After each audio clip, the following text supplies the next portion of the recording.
Show me your friends and I'll show you your future. Unless you want average in America, married, 2.4 kids with 1.5 dogs.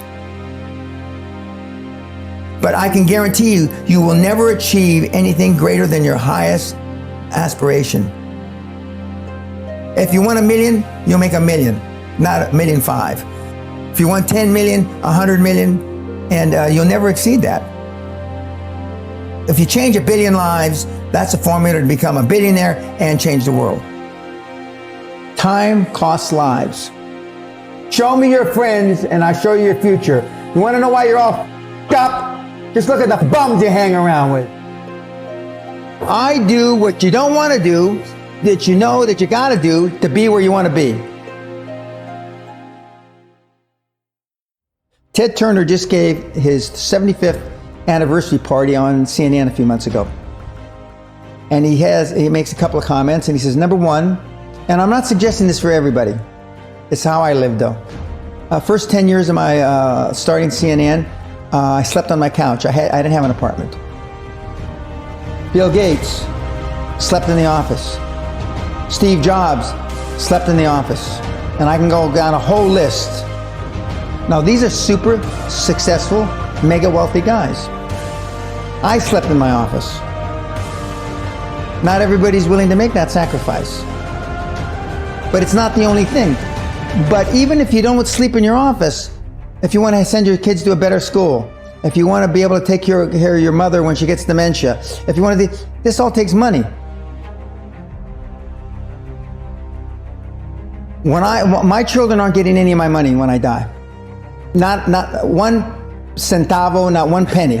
And 2 of my kids are cool with it. One of them's not so cool with it. I'm not gonna, I think Andrew Carnegie, by the way, Andrew Carnegie, arguably the richest, most successful entrepreneur of all time, he said the best thing that you can have for a child is him to be born into poverty. And I agree. Lack of self-esteem, lack of self-worth. Now they think they have self-worth. They think because they made a few bucks. But in actuality, and when they measure it against the other 8, 10, 12 people sitting around the table, they realize, or they start to question, hell, maybe I was just lucky.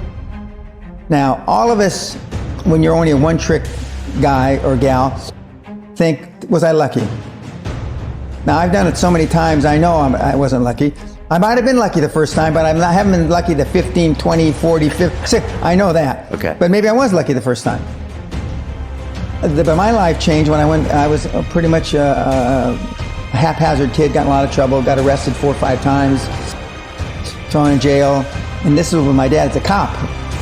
But then I volunteered for the draft in 1966, at the height of the Vietnam War, and I went to OCS, and that changed my life because it was the really first real high performance thing that I could measure myself against with other people. 2/3 of all Fortune 500 CEOs have one thing in common: military background. Really? 2/3 of those 2/3 have something else: martial arts. What do you learn in martial arts, Brian? Discipline, focus. A lot of people don't believe they deserve to be there. I convince them, and we have these drills, why you belong there. A lot of people that come there, with money, that have made money, think they made it by accident. Right. I just had one of my superstars who's made $100 million tell me in the last week, I'm not sure I'm going to have another lucky accident. And I said, you did it. I mean, you tried a lot of things. I believe Thomas Edison, I wouldn't have done it 10,000 times. Okay. I would have hired an engineer from MIT to do it. But I mean, I've tried a lot of things. Nobody's failed at more things than I have. And the first 100 million are successes, but I could write a book about failures that'd be, because I've tried a lot of different things. Because failure is just testing. And one of the reasons I've been so successful in generating this equity and value in my kids, and I call you all kids, is because I convince them that making a mistake is okay. Your parents probably told you, you can be anything you want, but you can't. That's horseshit. You can't. If it's all juxtaposed, So, but what you tell them is that you can do anything you want that you have passion for, because that eliminates most of the crap. Because most people don't follow their dream. You know, like they say in The Sound of Music, you can't have a dream come true unless you have a dream. Now, I still dream. I dream in Technicolor. I say my affirmations and goals every single night. It's bloody hard to be a high performance person. Perfection equals paralysis. If you left it to engineers, no car would ever come off the assembly line. No car would ever come off the assembly line, and I've been in business with enough engineers, I can attest to that with my hand on my heart.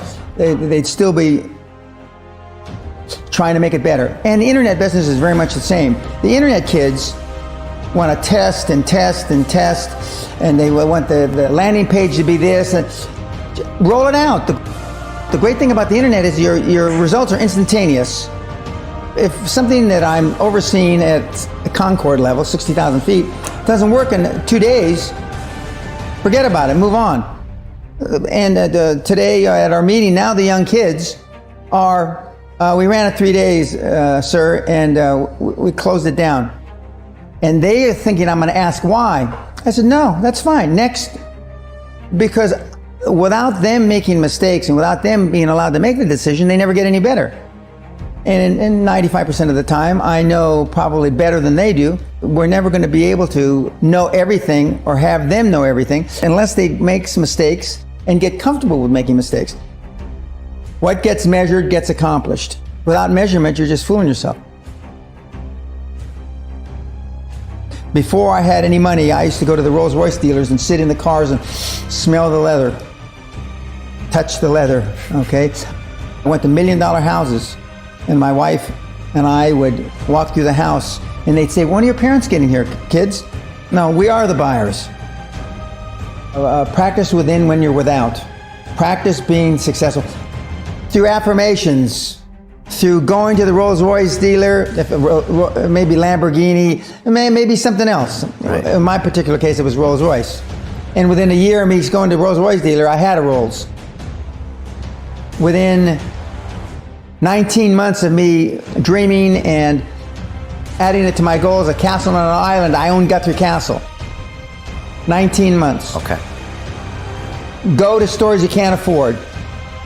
Go hire lawyers you can't afford. Lawyers will meet with anybody. Accountants will meet with anybody. Go to the big four accountants with a business idea. The first couple meetings are for free.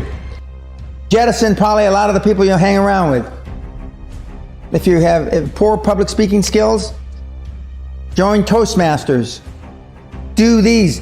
If you went to a good school and you're not successful, go to the alumni deals. A lot of trouble as a kid.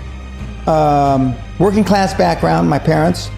Went to just a mediocre university that I flunked out of 3 times before I finally graduated with honors, but and had no money to begin with, $820. So it's all possible.